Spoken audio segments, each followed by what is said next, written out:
Welcome to From the Ground Up, the last panel of the 2015 New News. My name's Jack Latimore. First of all, I want to acknowledge that the panel is sitting on Wurundjeri country within the Kulin Nation. I'd like to pay my respects to the elders, past and present, and the elders from any other community that are here today.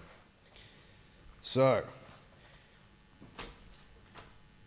right, let's kick off. For the past 3 years of New News that I've been coming, we've always addressed what's happening with Indigenous reporting through the use of new media. So we've got there in various stages along the way.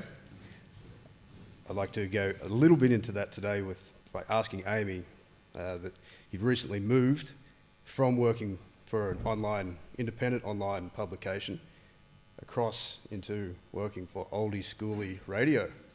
Seems to be the opposite direction than what the New News panel's always been about. What was your rationale and thinking behind that? Well, I actually think in Aboriginal communities, radio is the most important medium still. And unfortunately, we're sort of standing on the shoulders of giants in relation to Aboriginal community broadcasting. So over the past 30 years, I mean, we've had so many legends who've come before us, and one of those legends is the person I'm working for now, Tiger Bowles. But we've seen governments slowly drain their funding as with everything in Aboriginal affairs from community radio, Aboriginal community radio. But I still think it's probably the most important medium for our communities, and it serves a different purpose both in remote, regional, and urban Australia. But I also see the real importance of an online media presence as well, so I try and incorporate both things. So I might do an interview, and that not only gives me insight. For example, we just interviewed Paul a couple of weeks ago, I think, and that not only gives me insight and helps me in my thinking about certain topics, but it also helps me write other things and find other things. So I'm trying to incorporate both mediums in the way I report and just do it that way. Okay. So, yeah. Steve, you've worked the Central Land Council, you've worked with Karma Broadcasting in the centre. You've also been an MC and had a lot of community work in terms of cultural development and stuff. We hear a lot about Indigenous cultures, uptake of new technologies. What's happening out in the remote and regional areas? Are they using this technology that we hear about, or as Amy said, is it still, is radio still the best way to get through news products? Yeah, I guess it's a bit of a mixed bag. I should acknowledge traditional owners as well, and the uni and the Wheeler Centre. But yeah, I mean, I'm a Lardle man, so I'm a saltwater fella from Gulf Country up in Queensland, but grown up in Mbandua, Alice Springs, since 1986. So yeah, I sort of consider myself a bit of a desert fish. But yeah, I mean, out there, people are savvy with the technology, as we sort of mentioned before. Yeah, like any other communities, people know what works for them and will use it the best way they can. Still access issues, might be surprised to hear that there's still a lot of communities that don't have mobile coverage still. A lot of the work with Land Council, we'd often have meetings at particular communities because there was no mobile coverage and they could just focus on covering a lot of the heavy issues they had to get through.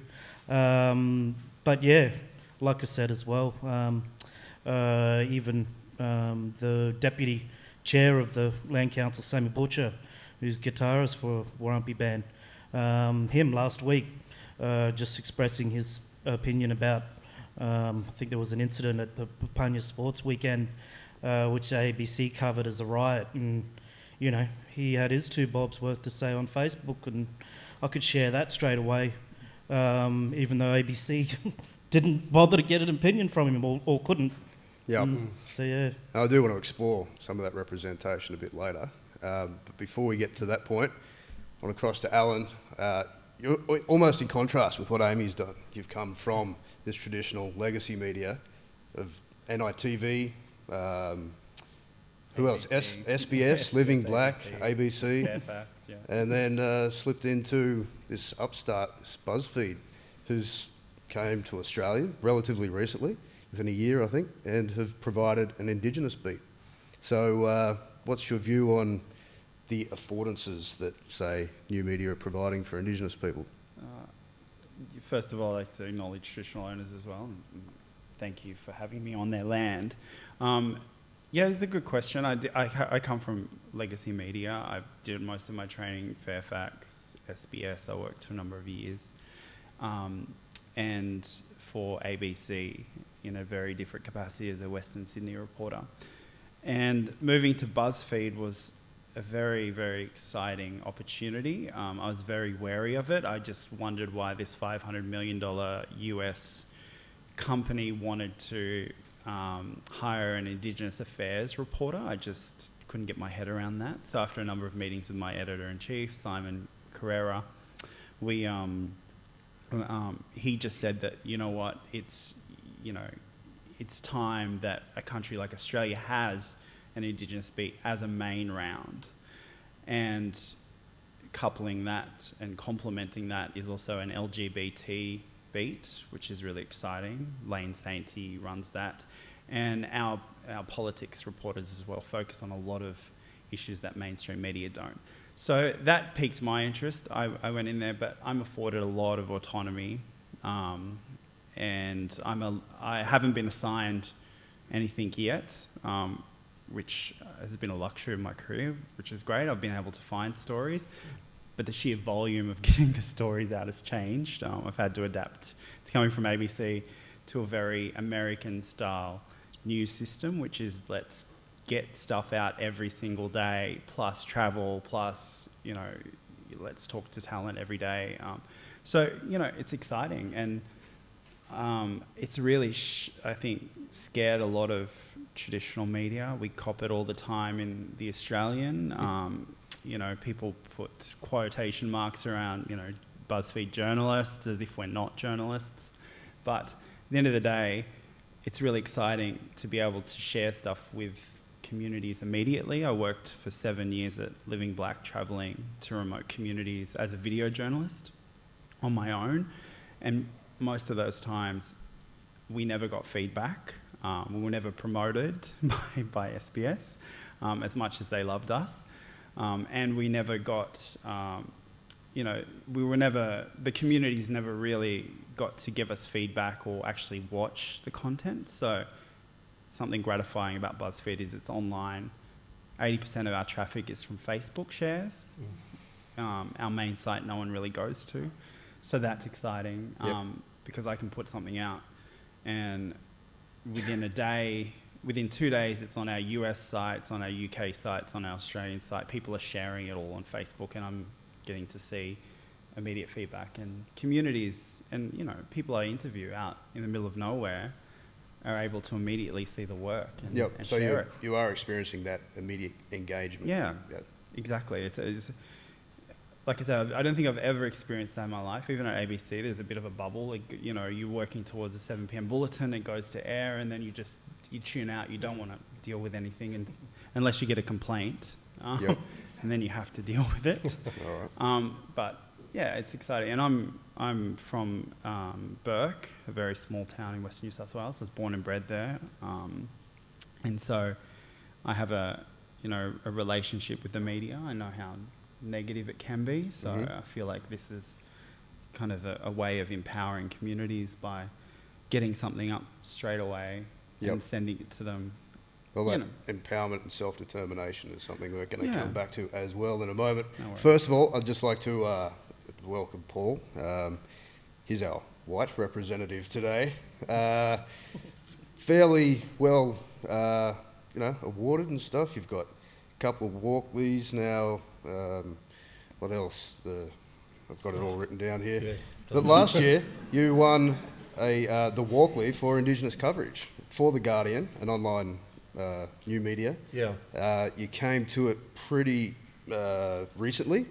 Like you weren't, within a year, I think you were telling me.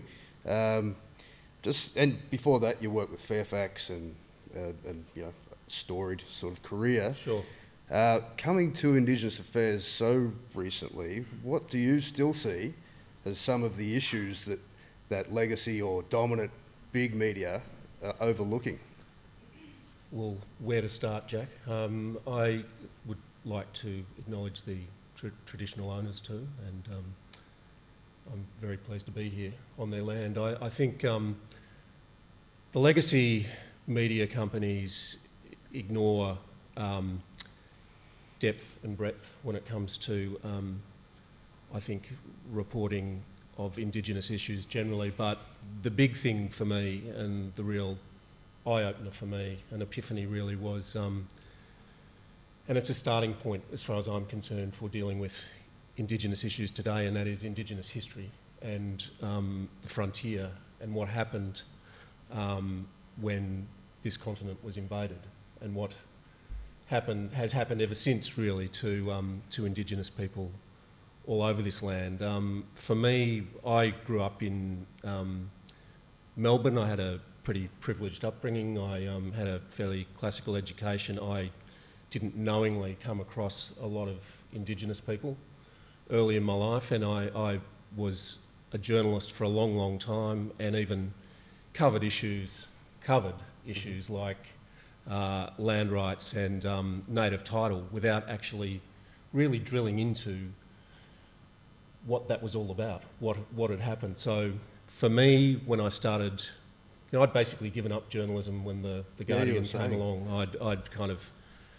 I was pretty jaded. I'd had it. I felt like I'd achieved what I wanted to, and I was writing a lot of other stuff, books and all sorts of things. And through those books, I was writing a lot about place, a lot about country, and I felt like there was no way I could write about country without looking at the life that had happened and the death that had happened on that country. So that's what really brought me to the stories of the frontier. And then Guardian came along and said, look, why don't you start telling some of these stories for us? And that's really how it happened for me. Pretty ironically, for that a British news organisation was interested in doing this stuff. And I had actually tried to do it for some of the other Australian media organisations, and they weren't that interested. So, long way of saying, I'm new to this, but that's what got me here. Well, we see the same thing with BuzzFeed come in and provide a beat for a minority sort of area.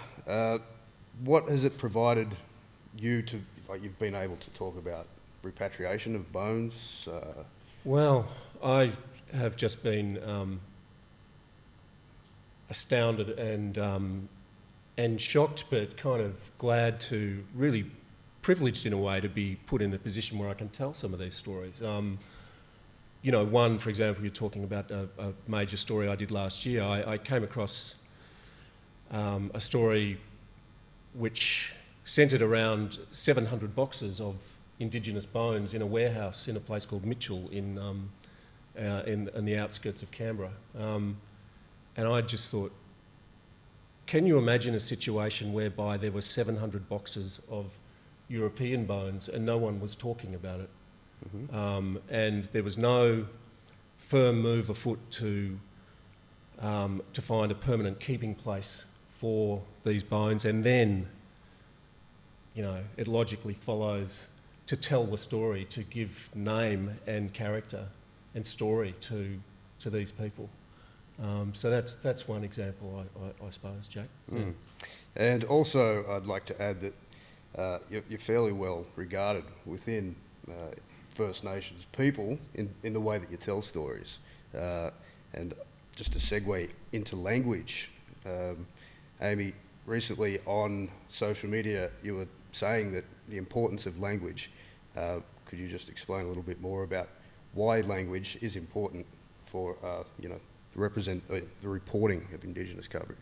Yeah, and I think Steve just mentioned it just before, and I was saying that in the context of the Palm Island riots, which are called a riot even, sadly, by Aboriginal media, and I think that's just largely because it's what white media tagged it as, and it followed through. But for me, a riot is completely different. A riot is just sort of like an irrational, violent action, whereas I consider it an uprising because it was a clear act of resistance. And that's what the Palm Island uprising was. It was an act of resistance against this completely devastating tragedy and injustice that happened on Palm Island. And that's still continuing. So I think language is important, and it's also to do with history as well. I mean, you read a lot of the mainstream media and they'll use settlers or, settler state. But the reality was that it was an invasion, and that covers over the true history and the fallout that history, the devastating consequences, the transgenerational consequences that history have had on us as a people, and where that is. I think it's almost deceptive not to use those types of language. And it shows that we're still working within a completely mainstream oppressive system. And I think that's why Aboriginal media particularly is important. And the reason I'm so passionate about Aboriginal community radio is because it's not just about what you're reporting on. It's actually a model of self-determination where it's an avenue for jobs, but it's an avenue for you to tell your own story. And do it in a safe space where Aboriginal views and Aboriginal terms of reference come paramount. And so you can use language like that. So some people may say it's semantics, but sometimes some blackfellas don't like the word Indigenous. Some people don't like Aboriginal. Some people like First Nations. Some people say it's semantics, but it's all very important, because for so long that control has been taken out of our hands, and it's a way of bringing it back. And that's why why Aboriginal media is so important as well, because we're able to put our own terms on things and use our own language. But yeah, I think The one that gets me is just Indigenous, yeah. and you'll see it in so many contexts in lowercase. And I mean, it's the same principle that Aboriginal is being used is the way that I've been informed that we should be using Indigenous, and yet so many mainstream big medias refuse to change. Like, what would we like to see in terms of some of those more specific changes? Have we got any thoughts on that? I'm two ears and one mouth on this sort of stuff. I kind of really need to ask a lot of questions on this too. And I know at the Guardian at the moment, because they're kind of new in Australia, they are going through some sort of, or about to go through some sort of consultation process on this very issue. So I'd be pretty interested. I think they came in, I was speaking with their chief producer in terms of sub-editing up there, and I think they established themselves by a consultative process with Indigenous people. So, any other thoughts on particular instances? I think working for traditional media, I've had a lot of fights, a lot of arguments, because language is important, context is important, history is important. If I'm talking about a specific group of people or a community, then I will try always to use what their preferred sort of language is, what they want to be called. If it's a general story, yes, I have used Indigenous or Aboriginal just to do a broad, when I'm painting a broad brush, but I have fought very hard to have them capitalised as well. ABC really didn't like that, but in the end they accepted it, and all my copy always was capitalised, Indigenous, Aboriginal. And it's not even just that, it's the use of the word like leader, for example. I mean, that's very controversial. For example, calling a certain person of course a leader, or even an activist. Some people don't like to be called an activist because it's almost as if they see it as ultimately undermining who they actually are. So it's even just what you term people as. So I think you really have to ask as well, because there's so many different viewpoints all across Aboriginal Australia about this. Well, And plurality. elders too. Sorry, go on, sir. So, yeah, qualifying elders. I mean, because someone's older doesn't automatically make them a cultural elder. Going back to, some of the language as well. I know a while ago there was an incident at one of the town camps where roaming feral dogs, so they weren't actually owned by anyone, sort of got construed that they were camp dogs because there was an attack in one of the town camps in Alice Springs. And then I think it was reported that there was an implication that, these feral dogs were an Aboriginal dreaming, when it was actually the dingo dreaming is very important, passing through Alice Springs region. And there was a bit of frustration that that there was this implication that these feral dogs murdering someone was linked to the Jukupa or Aboriginal dreaming. Yeah, right. Well, with that plurality, I think that's been a big issue in terms of something that's close to my heart, was just the constitutional recognition debate. Now, as you say, with leaders, there seems to have been a nominated handful that speak for a very diverse group of community of people. And just to go beyond that, through new media, social media in particular, there seems to be a really strong and relatively informed opposition to this issue of constitutional recognition, and yet it's not coming through in the mainstream big media. And when I speak with people who are, from these organisations, they're always surprised to hear that there is any opposition. Yeah. Can we discuss that for a little bit? Amy, I know you've been very vocal on it through New Matilda. I think a large part of the problem is Recognise, which is the government-funded propaganda campaign used to prop up all these arguments, and they've been actively involved in silencing the dissent across the country, and I think they've got a lot to do with it. The thing I have with Recognise is that they're propped up by a lot of corporates, but companies, big mining companies like Rio Tinto and BHP Billiton, which should be sending alarm bells across the country, but it simply doesn't. But I think it's even more than that. It's just in relation to the standard of political debate we have in this country anyway, in particular in relation to Aboriginal affairs.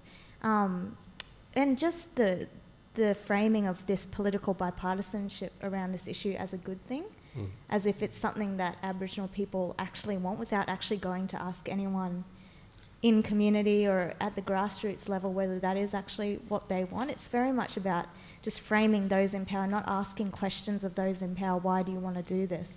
Not having an actual complicated debate, and Recognise have been really complicit in the simplification of that debate, and also just drowning out criticism, well-founded criticism.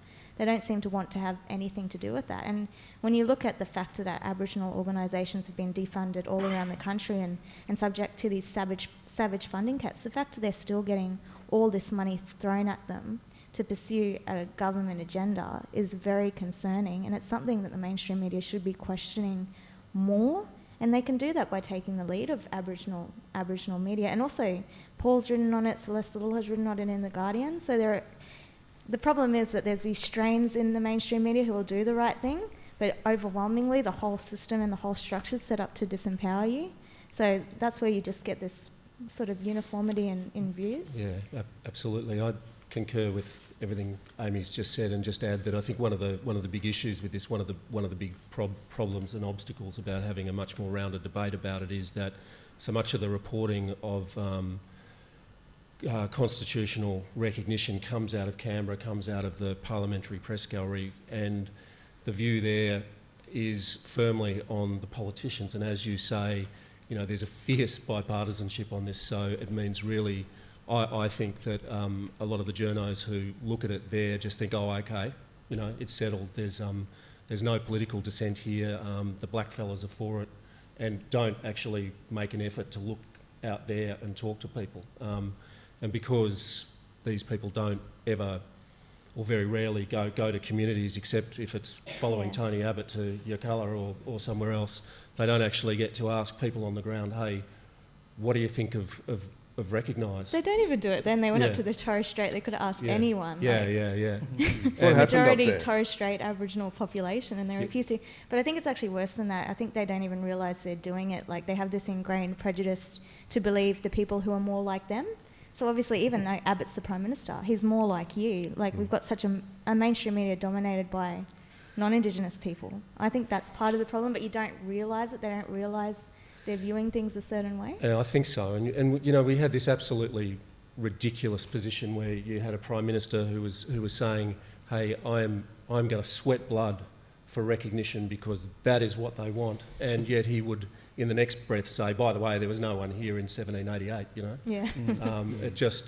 It was a crazy situation that really should have made people, poke and prod harder. Now at the moment, there's a new Prime Minister, and we don't know what he thinks yet. We've seen a couple of signs, and they're not, all that heartening, I would say. But I think it's probably worth giving him a little bit longer. But the recognised coverage as well sort of reminds me of the anti-intervention, the coverage that happened around that, even the Little Children are Sacred report, and ignoring, the countless recommendations in there, and then with the welfare quarantining, the income management, even now. I think this week there was a Aboriginal advisory group in Fitzroy Crossing that knocked back the latest, brainstorming idea for, social engineering. And to their credit, one of the councillors said, well, we've got this Aboriginal advisory group, so why wouldn't we listen to them? I mean, what's the point in having them if you're not gonna listen to people? And that seems to happen so often. Yep. I think when you cut off whole sections of the community, hold them behind closed doors, it really should be huge alarm bells. But when Abbott said that he would not support community conferences, Indigenous only community, I think that's when really was the time that, if there was ever for people to say this campaign is off the tracks, it's not going to work. And community did rise up, and I went to quite a number of those protests and spoke with people like Auntie Jenny Munro, who, legend, who just is incredible. Anyway, people like that who should be having their voice up there to counteract people like Noel Pearson, who are, kind of paraded around as the, purveyor of this plan. So, but even Noel, in the end, stormed out of that Kirribilli House meeting, and I was there. It was really, fascinating to watch, and it's like a child sort of having a tantrum, and then he got what he wanted because it scared Abbott, and it's a mess. But I do, at the heart of it, I do know elders in my own community who would love to be included in the Constitution, who would love, because for them it's a real personal thing. I think we lose sight of that they feel neglected by society. And I can also understand, sovereignty mob as well, which we always cover, which we always make sure we counteract, so we're not just putting out government spin. Yeah. And I think the people that I've spoken with on this issue, it's not necessarily that they're opposed principally to constitutional recognition. It's been that they're left out of the debate, or there's been no debate. Which brings me to this area of an Indigenous public sphere that I'm particularly interested in. New media suggests that we're more connected and there's more opportunities in terms of organisation and just debate and discussion, dialogue. Is that what is happening, or how are we using social media? I'm thinking of the rise of the warriors of Aboriginal resistance, who seem to be really popular and really prominent. SOS Black Australia through Twitter, we've seen them shut down Melbourne, successfully. And there's more engagement between communities than I think has been enabled by the big banner, the big headline ones, like Courier Mail in the past. What's your views on this? I think that's just really, really a fascinating phenomenon, just watching that, especially being in a space like BuzzFeed now where I have to monitor social media as part of my work, and suddenly seeing, and one of the first big things that happened was the SOS Black Australia thing. So we jumped on that and we did a massive piece, like a timeline to decode where did this come from. And I've known Mitch Torres for a number of years, and just talking to those mob over in Broome, and then just, it just was really inspiring to hear how, a Facebook message that started in Fitzroy Crossing, crossed to Kimberley, and then they set up a little meeting, and then that's how it started, and then they hooked in with the warriors of the Aboriginal resistance here in Melbourne, and it just took off like wildfire. And the 10 Embassy mob in Sydney, who also held protests, and all the other mob around the country. Just to say, I think that's a really rare phenomenon, and I think wouldn't have been possible without social media. Yes, protests have always been part of our history, but I think just just how quick it can happen with social media is just amazing. The thing I find interesting about SOS Black Australia is the mainstream media still didn't really cover those protests, and if they did, they covered it in a very particular way. I think they called it selfish rebel, so it showed the difference. But they seem The to Herald still Sun, have seem to still have a consequence for the Barnett government because they backed away. But the sad thing is that I think the Barnett government still has those plans. They're just going to do it in a smarter and more sneakier way and try and close down those communities. And it's been happening for a lot. I mean, if you look at the Homelands policies in the Northern Territory, that was exactly about that. So I think social media is a really important tool. But as Allan was saying, I mean, you know, the legends of past, like the 70s, the people who set up, like the teenagers who set up the Aboriginal Tent Embassy, they didn't have those tools. So I think it's just an added tool in our toolbox. I think young Aboriginal people have been standing up for a very long time, and finally they're starting to utilise what is at their disposal. But also I think social media can also have a downside because sometimes it doesn't explain the complexities within these policies, and yeah, I think there's two sides to everything, but I think the way people used it for SOS Black Australia was really important. And Paul, you've had quite a history in Canberra. Should government be worried that there is a black presence now? Yeah, absolutely. I think on SOS it absolutely scared the hell out of governments, and they should be really wary. And you know, it's an absolute very, very, very, you know, it's a shout from the rooftops, really, I think, that we are here and you can't do us over. And when I say us, I mean you. Yep. You know, it just can't happen. And, you know, we are going to be listened to whether you want to listen or not. We've always been campaigners, though, and we've always been active. Absolutely. And that campaigning has always gone hand in hand with news.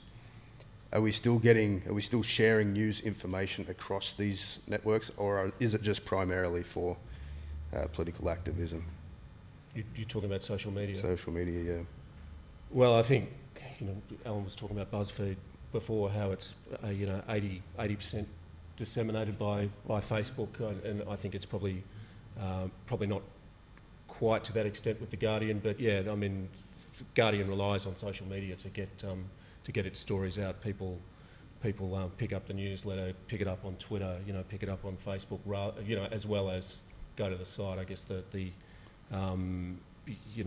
hope is that social media will draw people to the site. But yeah, it's critical. I've just got 6 minutes before I want to go to the floor. There are downsides to social media, though. Steve, you've had an experience through new media that is particularly unique. Would you be okay with discussing some of that? And I'm getting to this because I often follow the comment threads of stories, whether it be The Guardian or right through Facebook groups and community pages and stuff like that. It's scary, down there. And there is still a lot of hatred out there.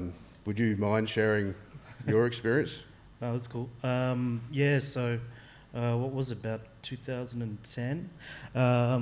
Yeah, of course, you know, you're looking for stories, you type in keywords and boom, then up comes this American-based site, Encyclopedia Dramatica, which is a wiki site justifying itself as satire, and pretty much just doing wiki pages on anything, and then just having every stereotype under the sun based on it. So yeah, we found the Aboriginal page, and then once we'd sort of got the word around about this page and how shocking it was, you know, the first couple of lines were about Aboriginal people being the most primitive animals on the planet.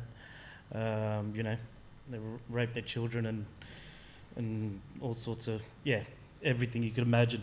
So yeah, then one of the lawyers, George, what's his name?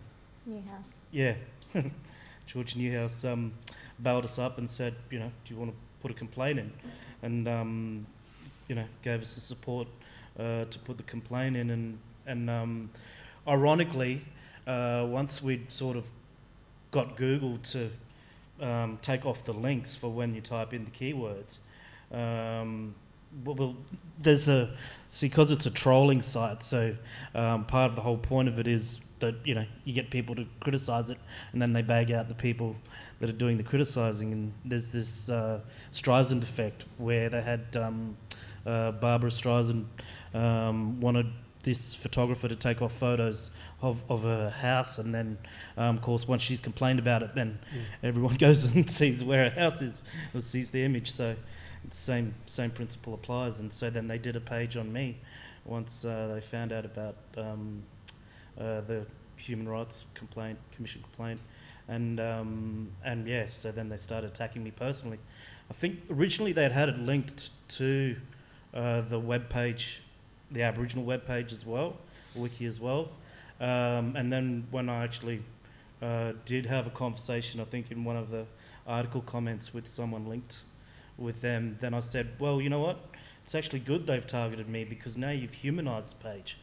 You've actually put a face to it. There's a person there. It's not just caricatures anymore. Yep. So it actually destroys them. So then they made a whole separate page for me and kept the Aboriginal page. But we wanted to take it further, and ironically, because I wasn't sort of, I guess a traditional activist, grassroots, and did have a mortgage, and then that would have been at risk if I had have actually tried to take it further. So if it had been someone like Barbara Shaw from one of the town camps, then she might have been right to push it in the High Court. But end of the day, I think one of the Chaser guys wrote a drum piece on it and called "Don't Feed the Trolls," and and I guess that pretty much sums it up.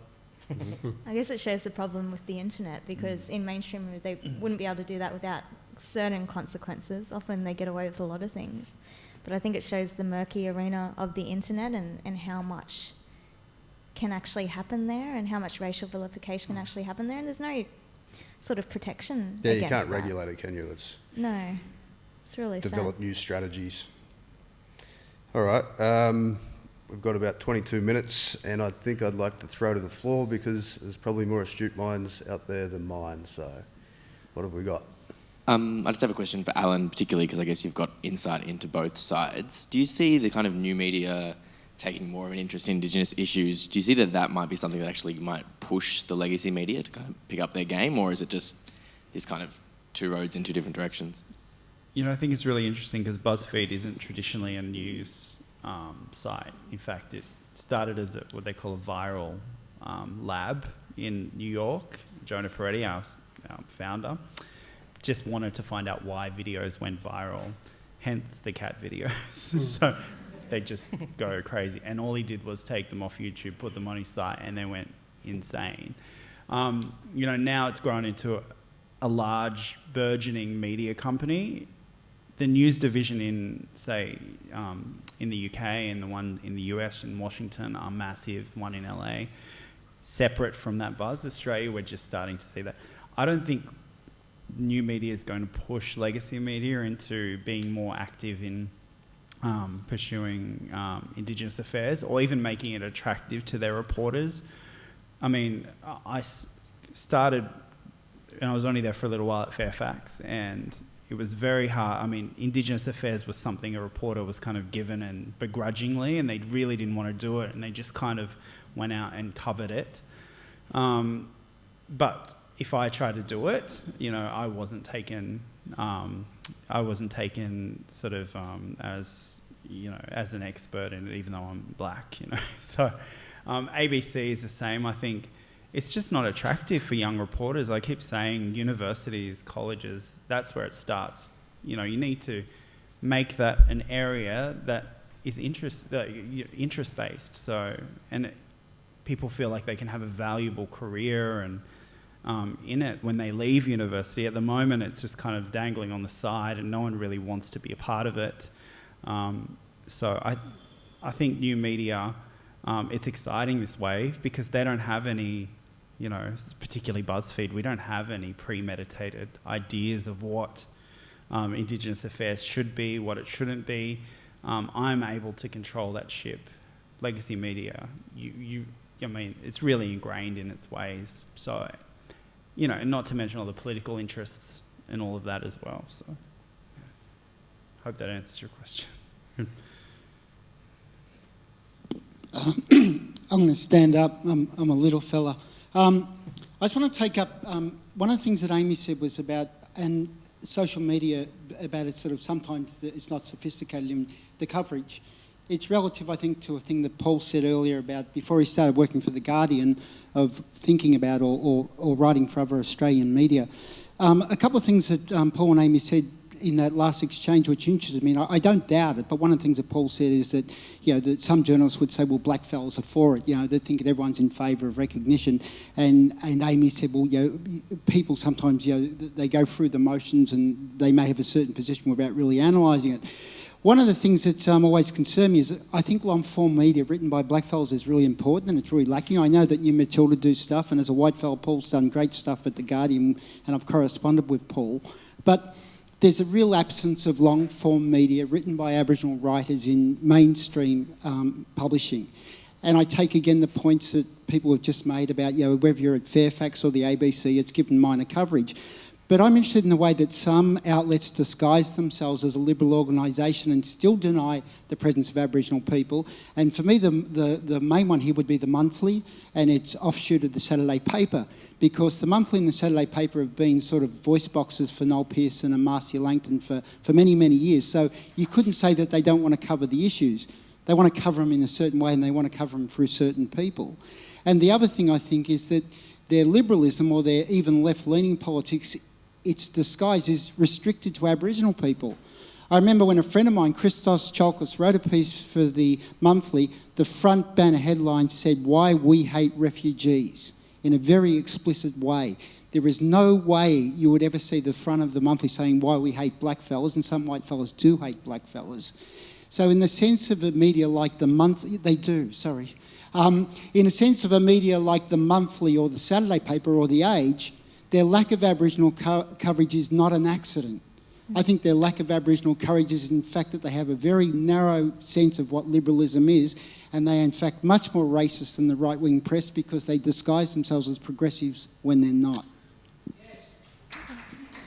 So if I could speak to what Tony said, just with an anecdote, and that is that, you know, for many, many years I worked for Fairfax, and I wasn't on the Indigenous round there, but I do know that there were people in the executive level at Fairfax that used to go to one of the news conferences for one of the major daily newspapers, and there was an informal edict that we will not put black people on the front of this newspaper because it will not sell.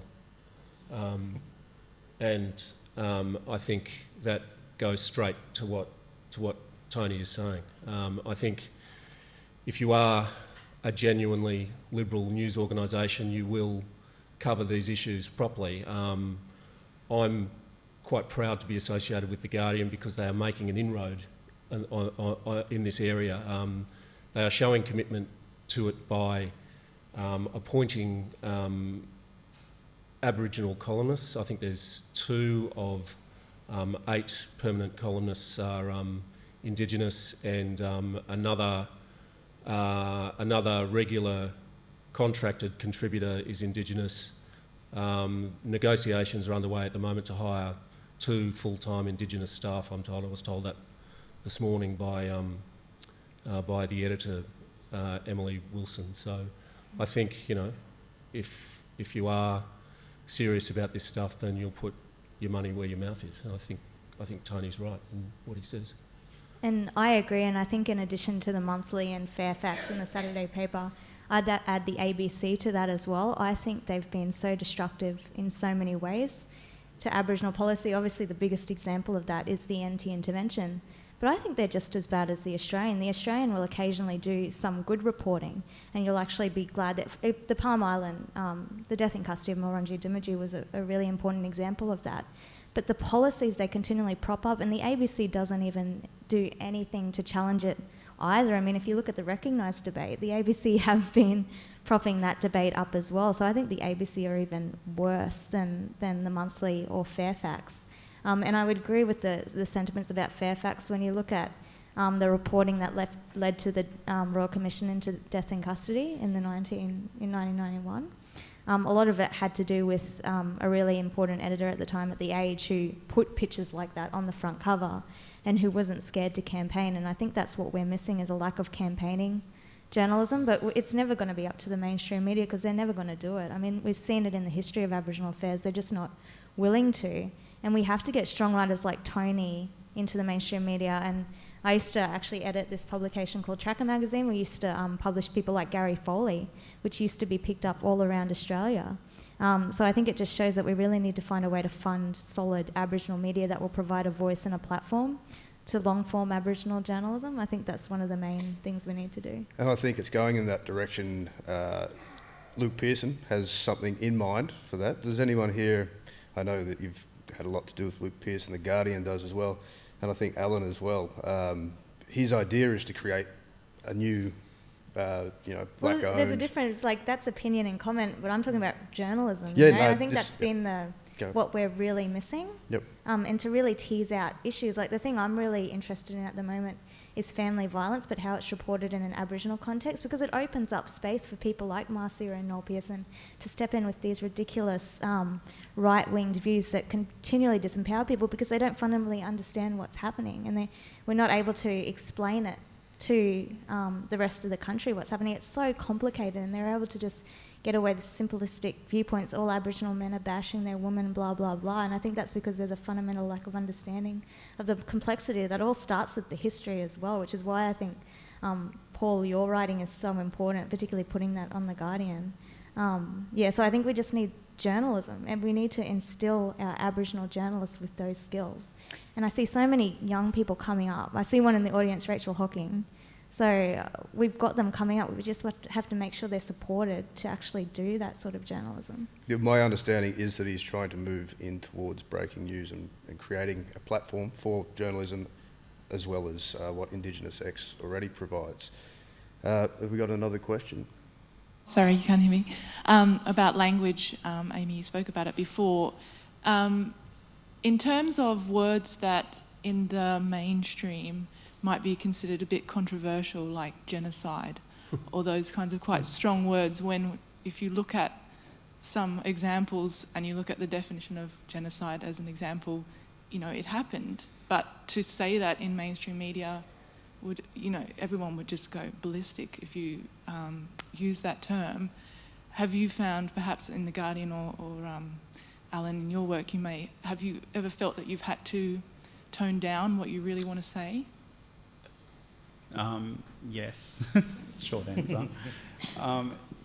It's hard negotiating because I love journalism. I'm from I grew up in absolute absolute poverty in the worst town, and just for me to be a journalist was the biggest thing, and just sitting here is just amazing. So I love being a traditional style journalist. I like that, going out, investigating things, that kind of thing.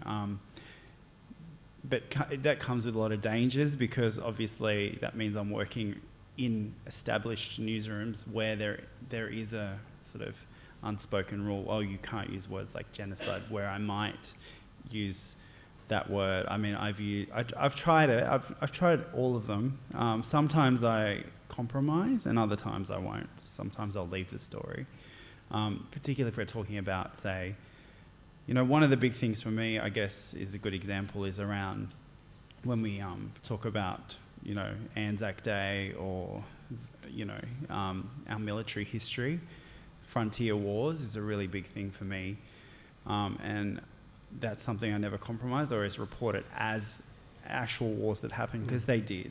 And from the time of settlement through to for a number of years there were, Aboriginal people fighting for their land, and I acknowledge that. And slowly I've seen that slowly change and actually see mainstream media, report it sporadically, but it's nice to have that. And I think what was hard for me at the time is like I've often been the only Aboriginal journalist in a newsroom or an Aboriginal person at all, and to actually step up and say that is really intimidating and very hard, and I've fought very hard over those years, slowly seen those changes. And so when I do see a newspaper referring to the frontier wars as an actual war, I know that I'm on the right track. But having said that, overwhelmingly, words like genocide, mass murder, things like that, you just won't get away with. So I have to be creative in the way I explain things and make sure that they are true in a historical context and people understand that these horrific things happen. Yeah, I just think that in terms of finding the evidence for invasion, warfare, massacre, genocide, it's there. One of the things that the people who carried out these acts did was document it. They wrote a lot about it, and it's there in their own voices. Governor McQuire, who for some unknown reason is considered to be a Renaissance governor when it comes to black Australians, was actually a shocker. He referred to prisoners of war, take them as prisoners of war, and if they don't surrender, hang them from the highest trees to instill the utmost terror. So we're talking about, murder, we're talking about terrorism on the frontier, and the words are there. And I think that the best way to demonstrate this to people is to actually give that language back, so that it's irrefutable. And it does shock people, and people deny it. People will deny that these things happen, but we, as journalists, just have to keep presenting them with proof, I think. I was just going to make the example of, in regards to language, and it's using Mulrunji Gumerungi again. Amanda Porter, who's an academic at the UTS, actually did a comparison of how what the media used to term Mulrunji compared to victims of police brutality over in America. And she found that overwhelmingly African American men who'd been killed had been described as like brothers, or it was actually a nicer way when they described Mulrunji. It was either you're a drunk, an Aborigine, a criminal, blah, blah, blah. There was all these use of language to frame Mulrunji in a certain way. So I like to I got in trouble. I didn't get, this is why I love New Matilda and why I feel so privileged compared to Allan, is that when Chris Hurley was in the media recently, the man who killed Mulrunji. So I called him the man who killed Mulrunji, the killer cop, which is true because he killed him. But I would never be able to get away with that in a mainstream media or The Guardian even, I don't think. But that's the truth. I'm really... the truth is the truth, and I think you should write it, but there's a certain privilege in independent media where you're able to do that. And I got called out on it. I got asked to write a piece when John Howard got kicked out that election on the anti-intervention and stuff, and by this I think this youth blog or something, and they called me out. I compared it to Hitler and the Nazis and some of those regimes, and they told me to tone it down. It's like, well, why do you actually get to tell me how I see this playing out? Because there's still police officers out the front of bottle shops, out the front of supermarkets in the Northern Territory that check your ID card, and they only check the Aboriginal people because the rule only applies. The prescribed areas are the town camps around the towns and cities or on the communities. So it only applies to Aboriginal people. But then they say it's not racist. So, what does that say? I got one down the front here.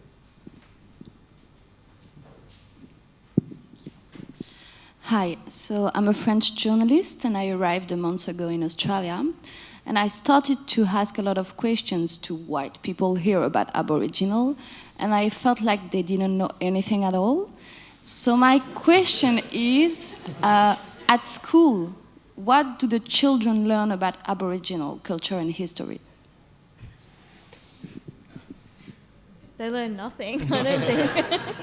No, I think that's part of the main reasons why we're such a backwards country, because we don't learn about our history, or we learn in a very white way about our history. I remember at school I was told that all the Tasmanian Aboriginal people had been killed off, so there was none left, which is totally false. Yeah. I mean, you say that to Michael Mansell or someone, he's very much there. Yeah. So you don't learn about it, and even now they're trying to wind back and put more Western values in the school curriculum, which is totally against, and we're never going to move forward or kick any goals in relation to Aboriginal poverty until we deal with that.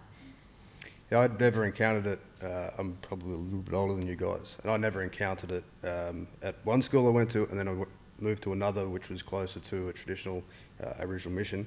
They were fairly progressive. This was back in the early 90s, and that was the first time that I'd seen any, used to call it, ab study or, Aboriginal subjects.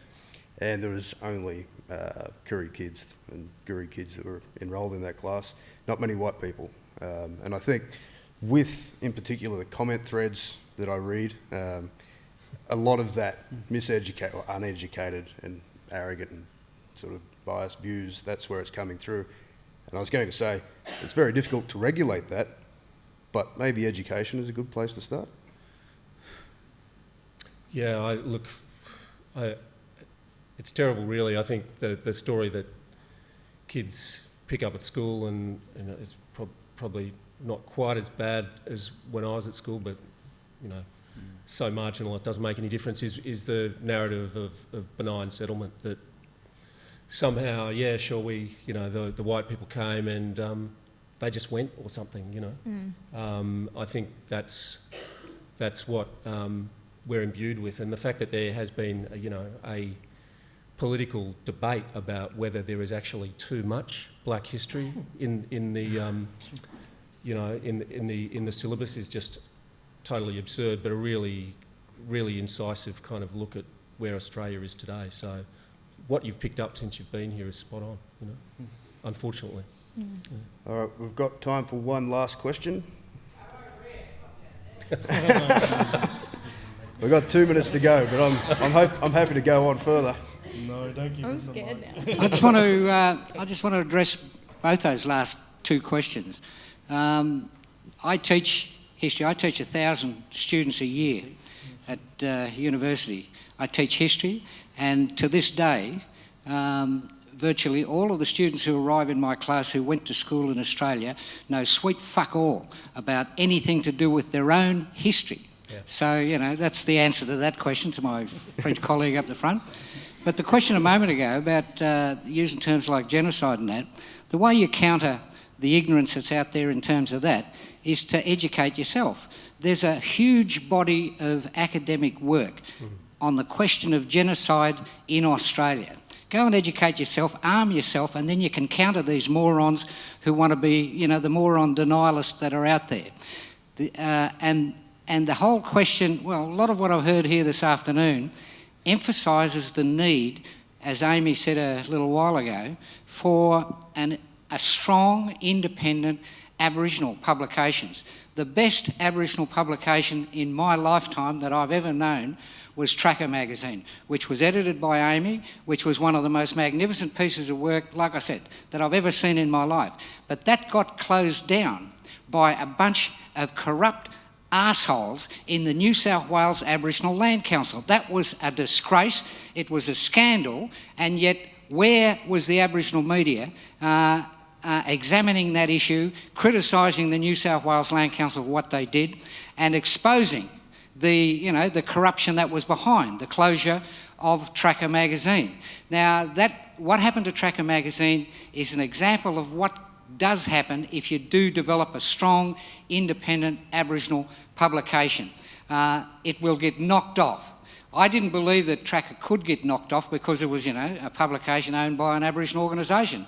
But I should have remembered just how nepotistic and corrupt the whole Aboriginal industry has become in the last 20 or 30 years. And I'd forgotten that, and that's why Tracker got closed down. And I think that all people in the Aboriginal media need to look themselves in the mirror and say to themselves, well, why aren't I more courageous in reporting that sort of stuff? And I believe that the role of an strong Aboriginal independent media is to slaughter as many sacred cows as is humanly possible. That's the role of Aboriginal media. Otherwise you're wasting your time and you're just like the mainstream. And the last thing I want to say is that the only publication left in my mind that's actually doing good stuff at the moment, ironically, is The Guardian, and the work that Paul's doing is amongst the best there is. And I really miss working for Amy. And I think that is a very fitting way. That's a fitting way to bring the curtain down on this. Hearing from Uncle Gary Foley, I'd like to thank our guests, if you could, and Thank you. Thanks.